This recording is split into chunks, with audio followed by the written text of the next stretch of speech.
Welcome to the Man Amongst Men podcast. Live a life of intentionality, adventure, and brotherhood.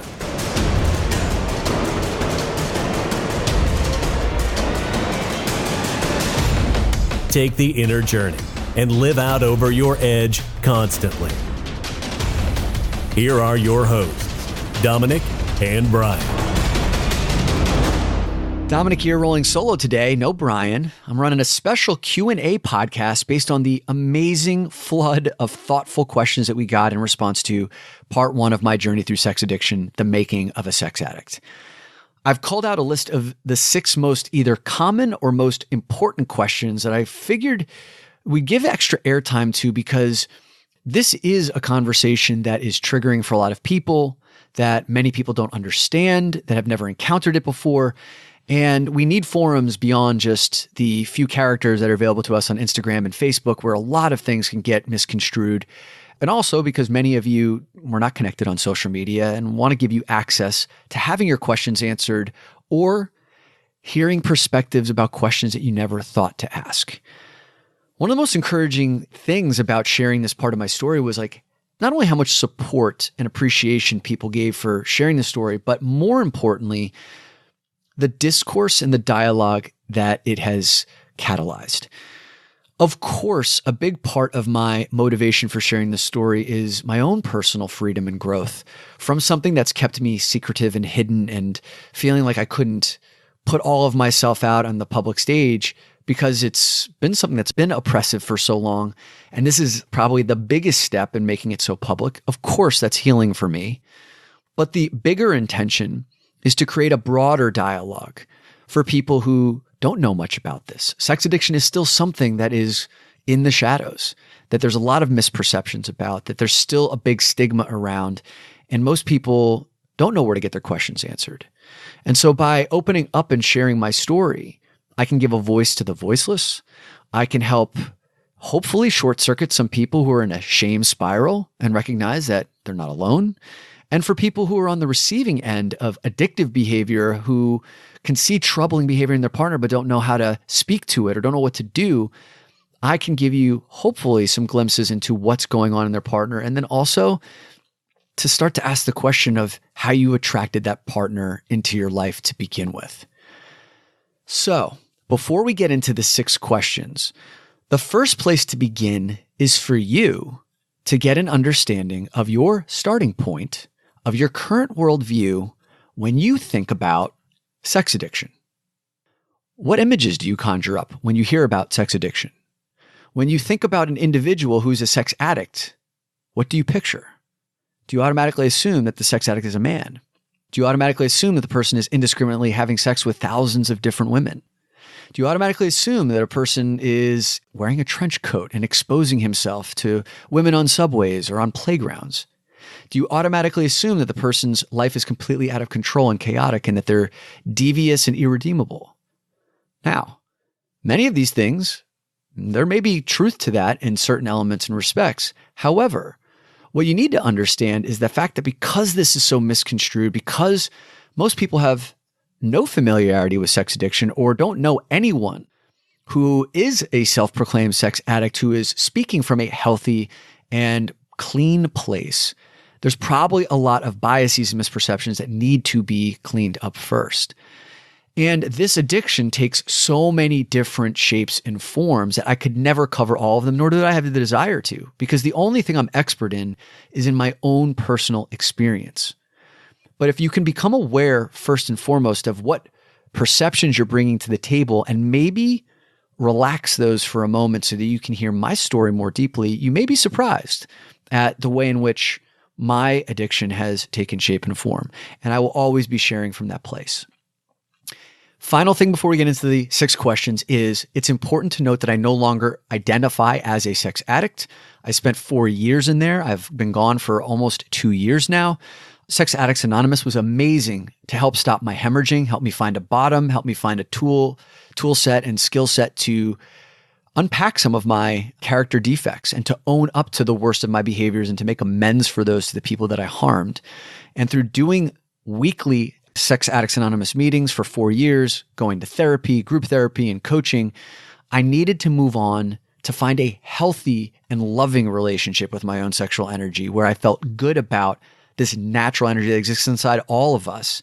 And for the last 2 years, that's exactly what I've been doing so that when a woman does come into my space, she feels honored and seen, and it's intense and it's beautiful. And I don't bring any guilt or shame or desire to extract something from her to just get my own selfish needs met. It's much more of a connecting and contributing energy. And that's where I am right now. So, question number 1. Does sex addiction mean that you just want to have sex all the time? The answer for me is no. When I've shared some of the details, the most intimate details of my sexual behaviors and the amount of partners that I've been with some of the close people in my life, they have been surprised to find out my sex life is far less prolific than they expected it to be, and actually far less prolific than a lot of people who are nowhere near sex addiction. My sex addiction really took root in being a very sensitive kid who did not know how to navigate this volatile emotions that went on inside of me. If things were great, I was euphoric. If things were bad, they were nuclear. And that constant back and forth, that turmoil inside of me as a teenager, especially going through changing of schools, feeling lost, alone. When I discovered masturbation, which felt like heroin, that, this endless supply, a free supply dangling between my legs, it was the thing that helped me to numb out all those emotions.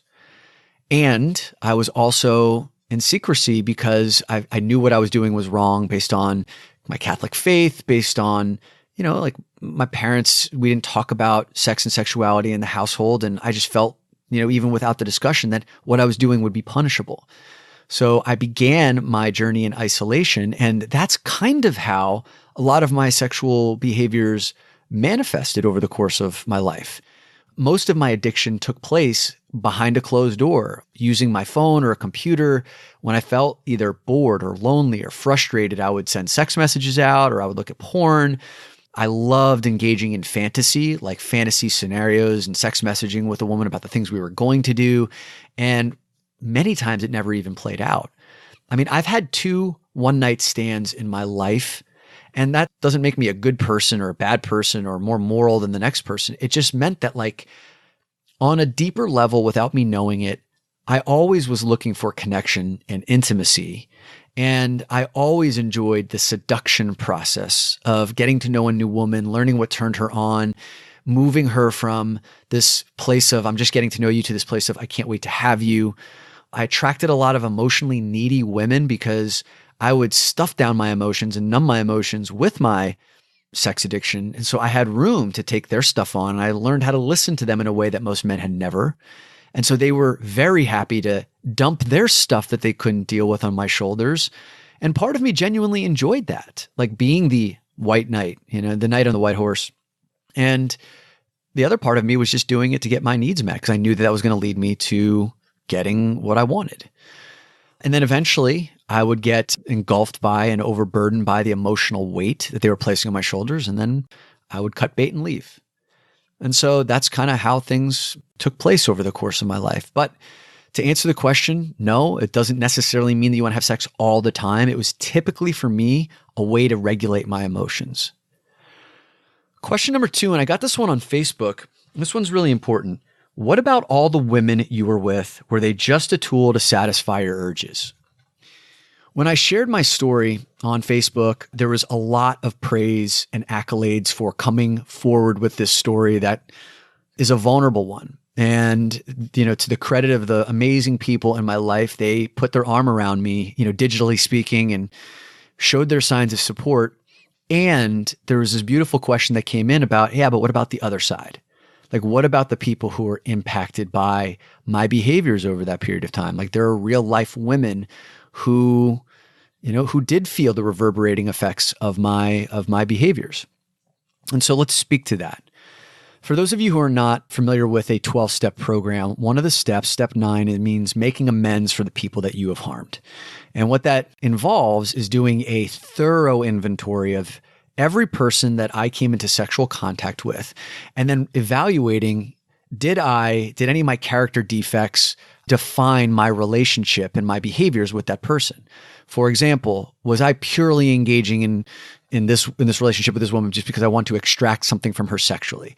Did I feel guilty or shameful about being with her and want to hide her from the world just to, kind of appease my own conscience? Did I disrespect that person's time because I would just incessantly text them so that I could get my fantasy needs met in a moment where I felt bored or needed stimulation? So it was a very intense process of writing down the list of all those people and assessing whether or not I needed to make amends to them.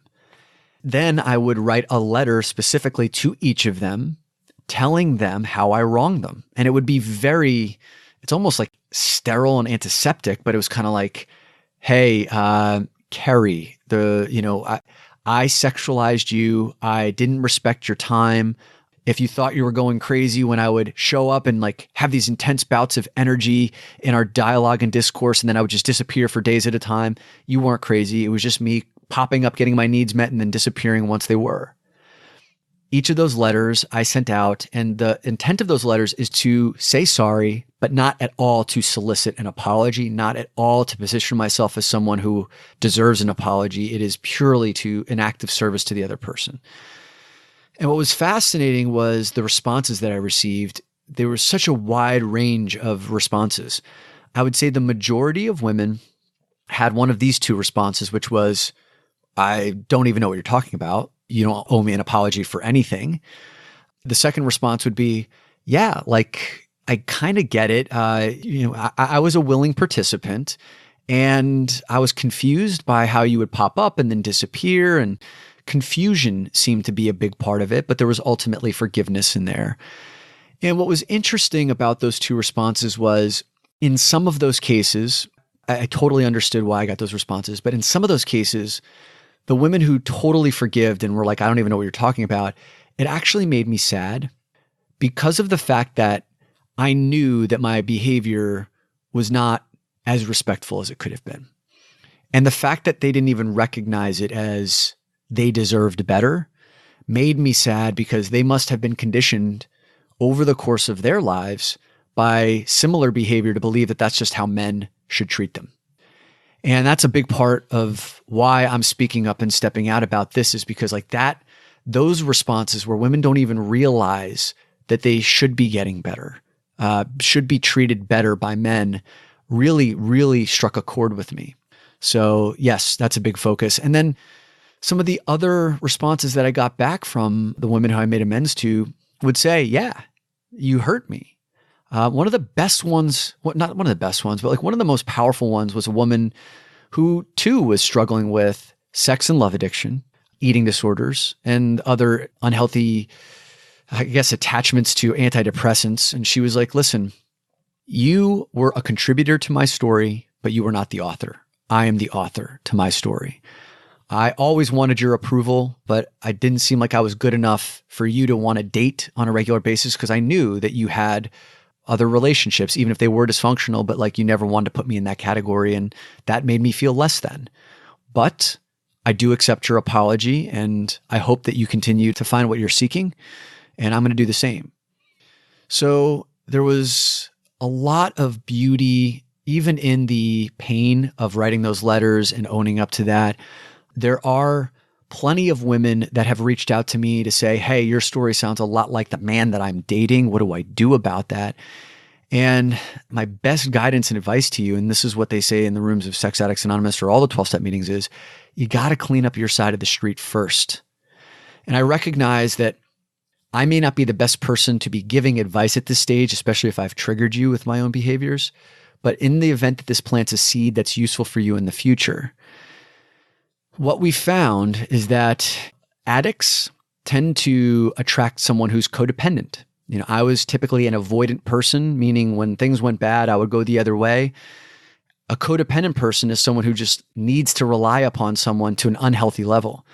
And I constantly found myself in codependent relationships where a person, even when I wasn't demonstrating any desire to stick around, or I wasn't the healthiest person for them, would still stick around because it felt safer to them than being on their own.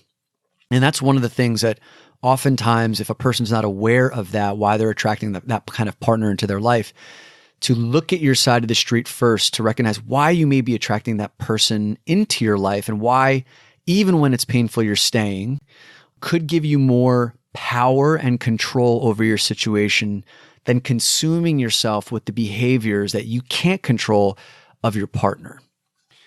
Question number 3. What do your parents think about this?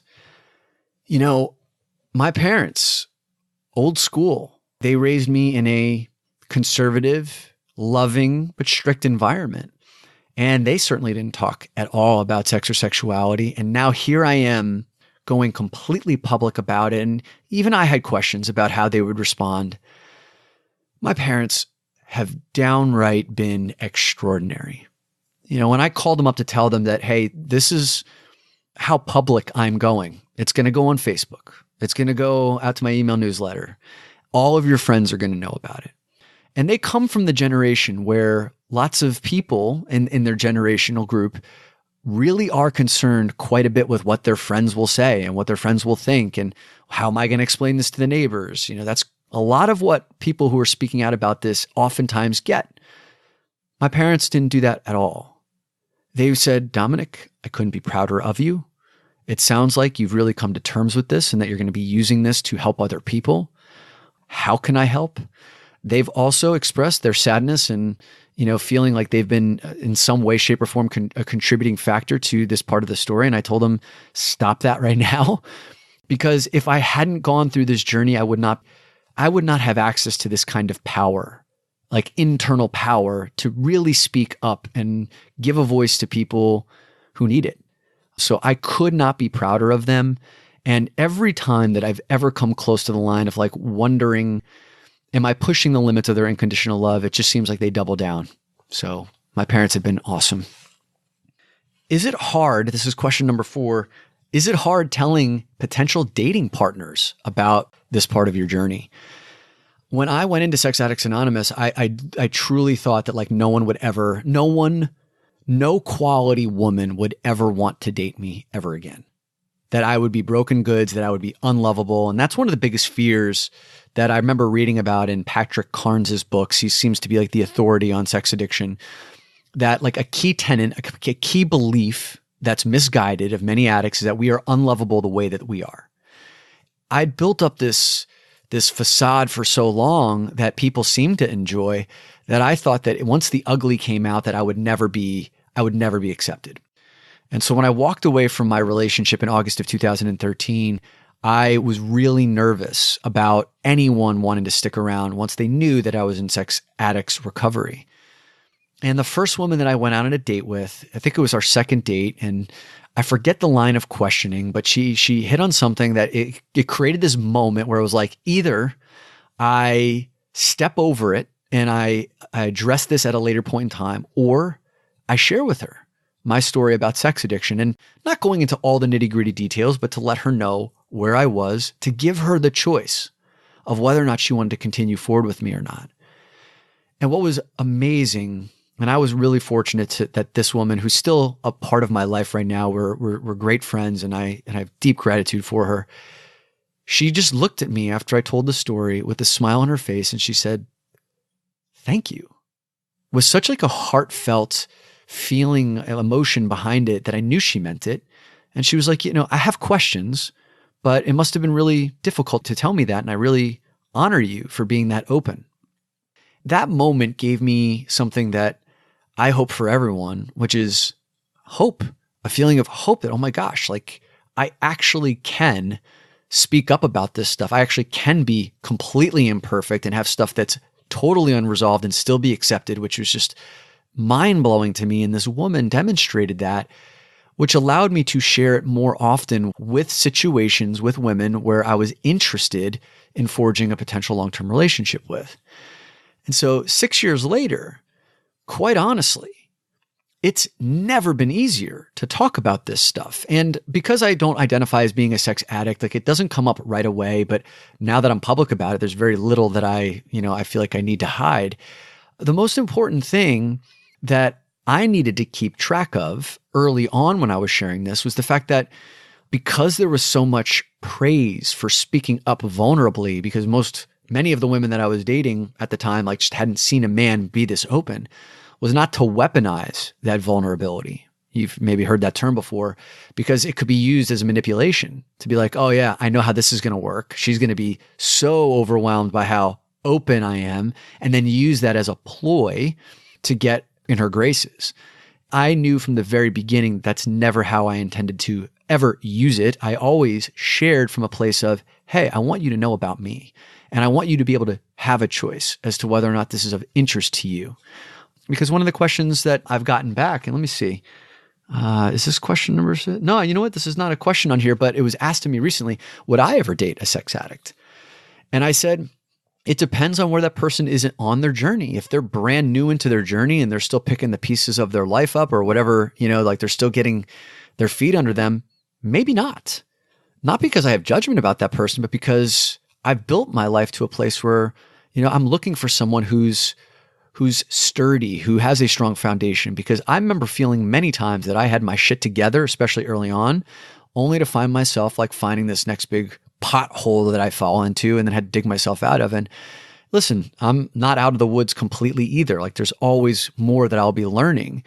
But at this stage of the game, I think that I would want to find someone who's really got their stuff together. And quite frankly, when I say that, a big part of me really wants someone who's gone through the shit, like who's really confronted some demons, because I know what that's like. And yeah, that's what I'm digging. I don't know how that turned into like an ad for what I'm looking for a dating prospect, but there you have it. Question number 5, when did you realize that you had a problem? I think it was a few years before I entered Sex Addicts Anonymous. And it was because, and I talked about this in episode number 1, part 1 about my sex addicts, my journey through sex addiction. When I recognized that the only area in my life that I could make a promise and not keep it was in this area around my sexual behaviors. And I consistently broke promises to myself about when I would masturbate or not, or how much porn I would look at or not, or when it ended up in my relationship where I said, I'm not going to cheat on my girlfriend. And then that I would end up stepping over and even rationalizing that to a degree where I was like semi-okay with it. Those were all things that really led me to understand that I might have a problem. And 3 years before I ended up cheating on my girlfriend, I started doing online research and took quizzes about, like, am I a sex addict? And I think there's a Patrick Carnes quiz that's out there for anyone who's interested. And so many of the questions like nailed it spot on that, like, oh yeah, I've spent an inordinate amount of my time going out of my way to secure sex, traveling for it, having partners in distant locations just so that, like, I wouldn't have to get caught up in the tangled web of someone local who wanted to have a relationship with me, dating much older women because I could always have this excuse to say, like, yeah, we could never work out. Our ages are so different. Like those things showed up big time on the quizzes. But then there were a lot of these other behaviors that are deeper and darker. Some of these things that I just don't even want to mention, that I was like, no way is that my behavior.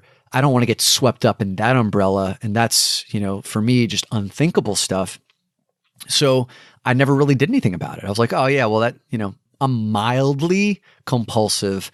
I'm not a full-blown sex addict. And so I never really went and got help until it was time, until I destroyed that relationship or betrayed the relationship. We were able to repair to a place where, we were working together, and just, eventually I found out that it wasn't the right place for me. But yes, I figured it out when I realized that there was the one area in my life that I made promises that I couldn't keep, because every other area in my life I was so disciplined. And the 6th and final question, this was a good one. Well, these are all good, but how have men reacted when they've seen how women are responding to you sharing about this and applauding your vulnerability? So really the question here is like, hey, are men surprised that, like, women are kind of coming to your, not defense, but coming to your support and applauding you for speaking out about something that probably most men would feel they'd get attacked for or looked down upon or rejected for? And what's really interesting is that not as many men as you might expect have reached out to be like, holy cow, that's amazing. I have had a few people reach out and be like, whoa, this support is surprising. Maybe I feel a bit hopeful to deal with some of the stuff that I've been struggling with, but most of the men have been gun shy to share any more than that, to open up any more than that, to go any more public than that. And I don't blame them because, the roots of this run so deeply. Many men don't really even understand the depths with which some of these behaviors are affecting them. And in a lot of the men's work that I've done, guys have learned how to suppress their emotions, don't know how to access them or name them. And that's become very clear over this past decade. And so again, going back to why I'm doing this to begin with, it's to provide a regular exposure for men to see how someone who hopefully they look at and say, man, I would like to live a life like that guy, or at least, parts of his life look like something I would aspire to have for myself. By giving them regular exposure to speaking up about the unspoken, that they can start to ask different questions of themselves, explore areas that they've blocked off or walled off or created these silos around. And so I eventually would love to have an entire community of men who are powerfully stepping up in a way that serves themselves and it serves the people around them to confront these things and to speak about them. And that's going to take some time. So there you have it. Those are the 6 questions that I got. I hope you enjoyed them. If you have more questions, you can always send me an email at dominick@dominickq.com. You can follow me on the socials at DominickQ, which is on Instagram, and then Dominick Quartuccio on Facebook. And eventually, I think we're going to have to put together a Man Amongst Men podcast Facebook group so that you can just filter all those questions there and interact with other members of the community. But in the meantime, send them my way. And thank you. I can't end this podcast without thanking you for all the incredible support and encouragement that you've given me. I expected some of it. I just didn't understand the depths with which people have the ability to hold compassion for others, and it's really inspiring. So thank you. Hey, thanks for listening to the Man Amongst Men podcast. If you enjoyed this episode, don't forget to hit the subscribe button. And if you want more access to tools and resources, and you want information on our upcoming live events and retreats, head on over to www.doinnerwork.com.